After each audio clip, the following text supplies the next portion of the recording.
Hello, anti-novelists, curious onlookers, and friends. Welcome back to this episode of Zettelkasten for fiction writers, where imagination finds order. So, I've talked a little bit about story cards and how you might use those to capture little bits and bobs that fit somewhere in your story. We've talked about experience collecting and how you can use the experience collection cards to file away those little kinds of things that might be plot points or plot beats or just the happenings around your story.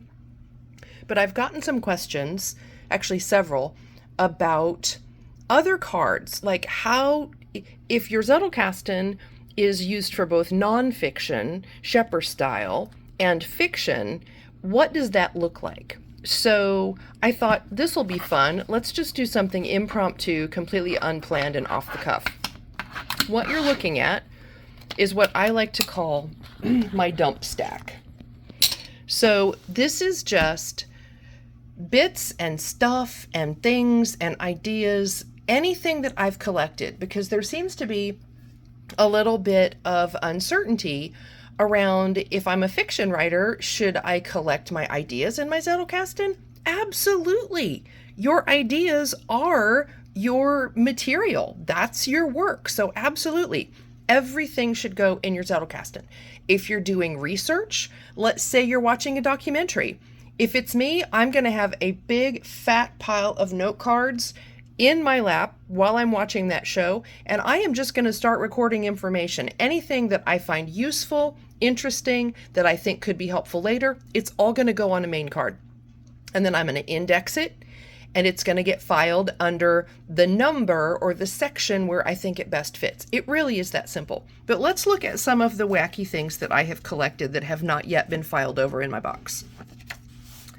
So these, you might recall, these are 3x5 cards that have been cut in half down the middle. So this is half of a 3x5 card.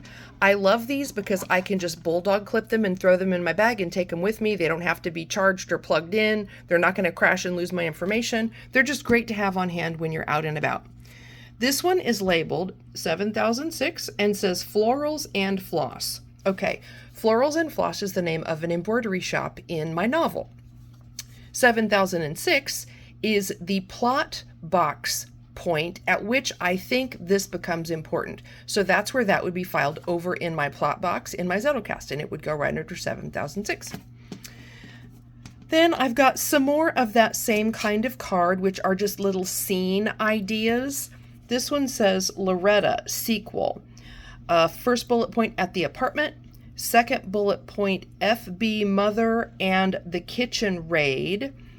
And third, run to the school bus. So this is just sequencing out some things that I believe are happening at this point in my novel. So these cards were created very early on. They're literally just jottings of scenes and their sequels or things that I think could happen and maybe in that order. So I'll skip past these because these are all much the same. Actually, I think this whole stack is probably stuff that I have pulled out.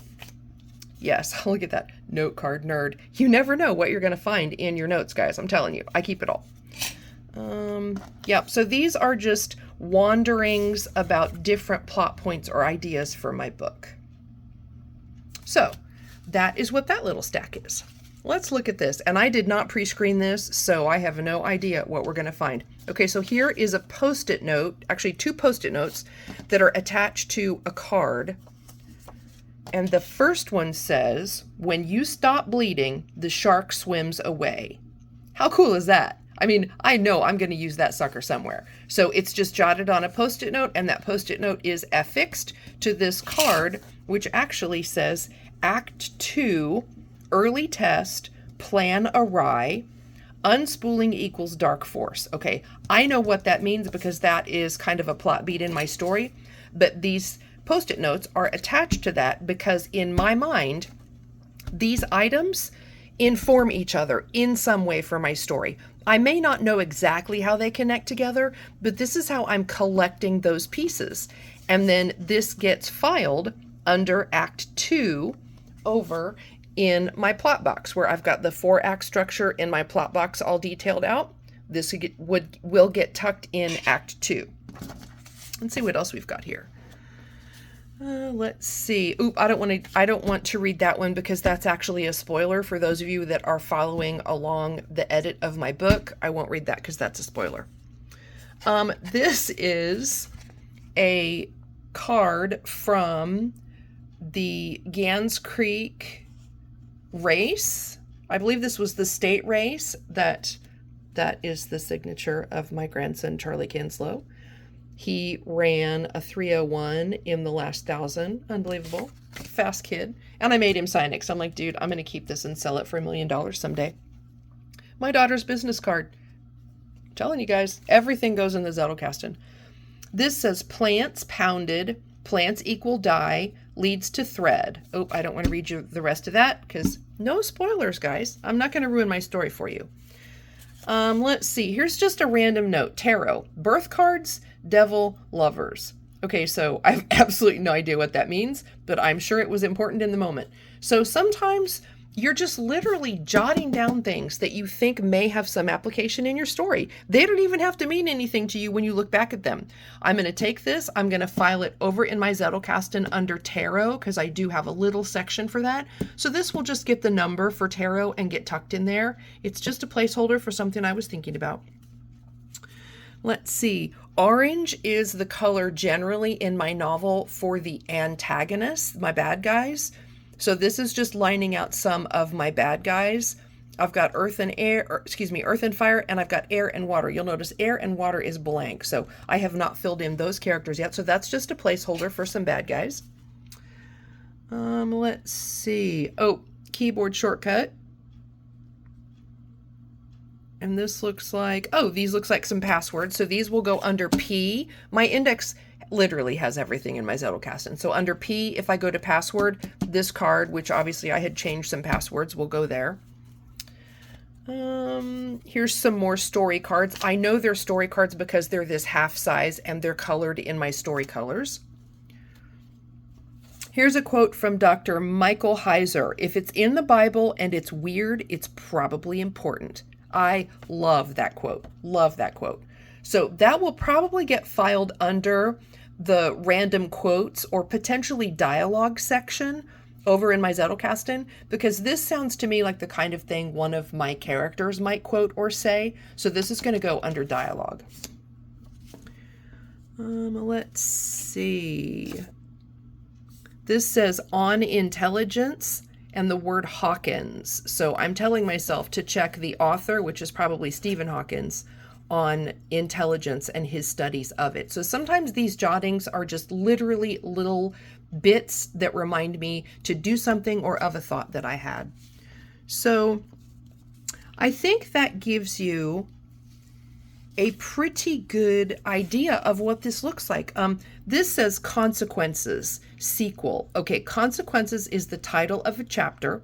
So I'm telling myself that these thoughts are going to be the chapter or two that follow consequences, because consequences is the main scene.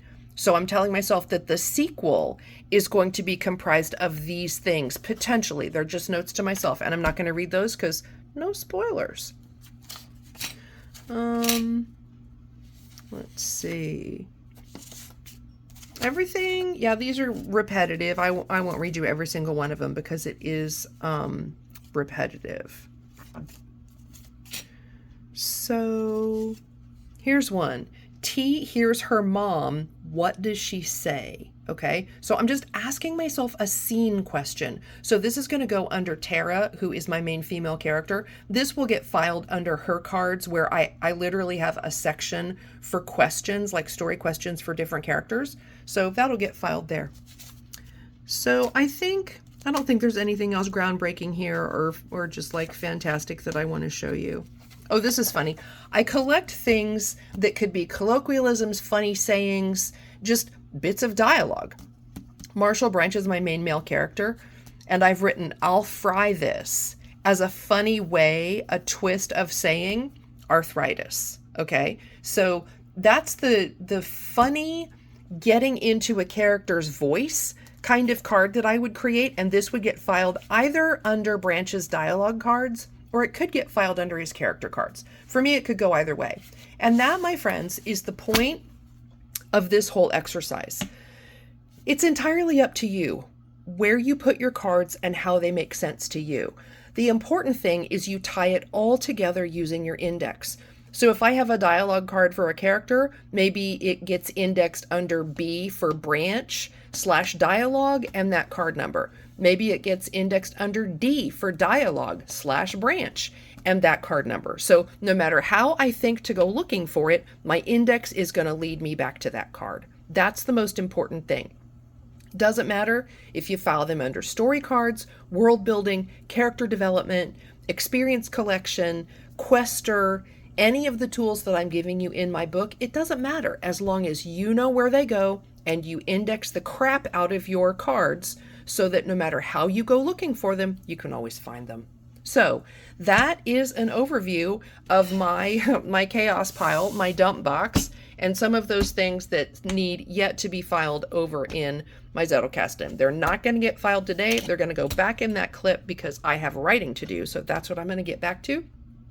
In the meantime, keep the questions